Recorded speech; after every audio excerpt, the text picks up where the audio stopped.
4 साल से तैयारी कर रहा हूँ, कामयाबी नहीं मिल रही। सर मार्गदर्शन करें, क्या करना चाहिए? यह सवाल मुझसे अक्सर पूछा जाता है। फ़र्क इतना है कि कोई 3 साल बोलता है, कोई 4 साल और कोई उससे भी ज़्यादा। लेकिन मैं इस सवाल को सही नहीं मानता। यह सवाल ही गलत है। सही सवाल सबसे पहले आपको अपने आप से करना है, और वो यह कि मेरे पिछले 2 अटेम्प्ट में मैंने क्या बदलाव किए। मेरे 2 असफल प्रयासों के बीच क्या बदला? कहीं मैं बार बार वही सब गलतियां तो नहीं कर रहा? क्या पता आप बार बार असफल इसलिए हो रहे हैं कि आपको जो विषय पसंद है आप उन्हें पढ़ लेते हैं और जिनसे डर लगता है वो पढ़ते ही नहीं। और अगर यह सच है तो आप अगले 10 साल भी तैयारी कर लें तो भी कुछ फर्क नहीं पड़ेगा। कहीं ऐसा तो नहीं कि आपके कॉन्सेप्ट ही क्लियर नहीं है। किसी ने आपको कह दिया कि सिर्फ सवाल कर लो और बात बन जाएगी, और आप हर बार सिर्फ MCQ रट के जाते हैं और इस उम्मीद में कि परीक्षा के सवाल उन्हीं में से आ जाएंगे। क्या पता आप सिर्फ आसान चीज़ें पढ़ लेते हैं और अपने आप को कन्विंस कर लेते हैं कि आप बहुत मेहनत कर रहे हैं। हार्ड वर्क सब बोलते हैं कि वो करते हैं, पर मैंने ये देखा है कि असल में कोई ही करता है। परम संत आचार्य शर्मा जी की पंक्ति याद रखिए, असफलता सिर्फ यह सिद्ध करती है कि सफलता का प्रयास पूरे मन से नहीं किया गया। अब मैं आपको यह बताता हूँ कि असफलता के बाद क्या करें। सबसे पहले याद देखें कि आप कितने नंबर से रह गए। अगर गैप बहुत ज़्यादा है तो साफ है कि तैयारी थी ही नहीं। अगर गैप कम है तो यह देखें कि नंबर कहाँ कम आए और इसका क्या कारण था। इसलिए कम आए कि प्रश्न आपकी पहुँच से दूर था, बहुत मुश्किल था, या इसलिए कि आपकी अनदेखी, या इसलिए कि पेपर छूट गया। आपको इन 3 कारणों को आधार बना के रणनीति बनानी है।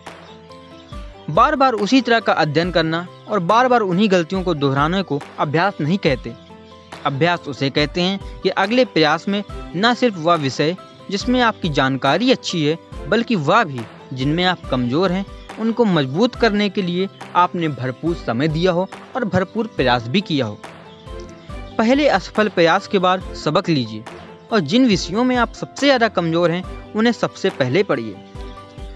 अगर आपके नंबर इसलिए कम हुए कि पेपर छूट गया तो आप मॉक टेस्ट ले और बैठकर उतने टाइम में पूरा पेपर हल करने का प्रयास करें।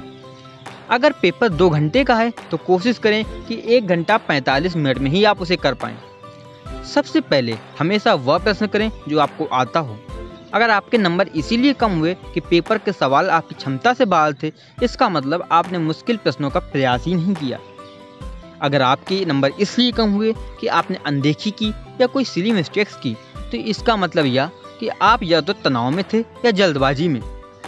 अच्छी बात यह है कि इन दोनों कमियों पर आसानी से काबू पाया जा सकता है। जब आप अपनी कमियों पर काम करेंगे तो निश्चित ही अगले प्रयास में पहले से बेहतर प्रदर्शन करेंगे। अगर इसके आने वाले प्रयासों में भी अंक नहीं बढ़ रहे हैं तो आप इससे ज़्यादा कुछ नहीं कर सकते। शायद यह परीक्षा आपकी सीमा के परे है, लेकिन यह जरूर समझिए कि इसका अर्थ यह नहीं कि सारे रास्ते बंद हैं। इसका अर्थ यह भी नहीं कि सिर्फ आप ये कर नहीं सकते। इसका अर्थ सिर्फ यह है कि आप कोई और करियर या एग्जाम का विकल्प देखिए। अपने आप को मानसिक रूप से मजबूत बनाइए।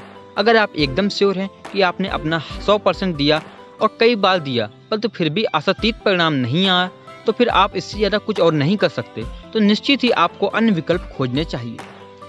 सबसे अच्छा यह कि एक समय निर्धारित करिए कि आपको अधिकतम कितने वर्ष तक तैयारी करनी है और उसके बाद ही रुकना है। याद रखिए, परीक्षा में असफल होना और जीवन में असफल होना 2 बिल्कुल अलग अलग बातें हैं। कई बार स्टूडेंट कहता है कि सर मैं 1 या 2 नंबर से रह गया। नहीं, मैं इसको नहीं मानता।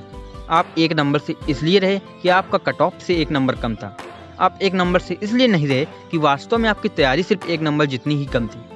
अगर कट ऑफ और ज़्यादा होती तो आप और ज़्यादा नंबर से ही रह जाते। तब क्या आप यह कहते कि सर मैं 25 नंबर से रह गया? आप पेपर 100 का देते हैं तो आपकी तैयारी 100 नंबर लाने योग्य होनी चाहिए। अगर कट ऑफ 50 का है तो आपके 49 नंबर हैं, तो आप 1 से नहीं 51 नंबर से फेल हुए हैं। कई बार जब कट ऑफ कम होती है तो हमें यह गलतफहमी हो जाती है जैसे हमारी तैयारी अच्छी थी।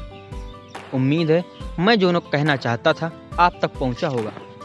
और इसी कड़ी में आपको एक बार फिर से बता दें कि ये तीसरा पार्ट है और कोई भी पार्ट इंटरलिंक नहीं है, इसलिए बहुत ही अच्छे पार्ट हैं।